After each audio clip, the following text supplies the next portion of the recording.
और कराची वाले तैयारी पकड़ लें, आज शाम से साइबेरियन हवाएं सिंध में दाखिल होंगी। कराची में ठंड बढ़ जाएगी। मुल्क भर में बारिश और बर्फबारी ने मौसम मजीद सर्द कर दिया। कोयटा और कल्लात में दर्जा हरारत -6 डिग्री रिकॉर्ड किया गया।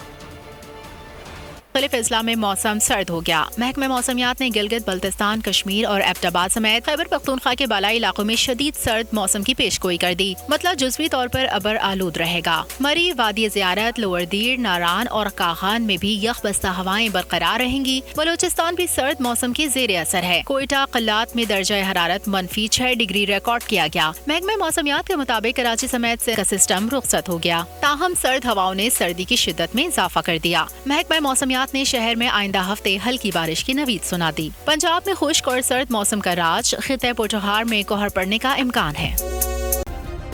सब्सक्राइब करें और बेल दबाएं ताकि कोई खबर रह न जाए।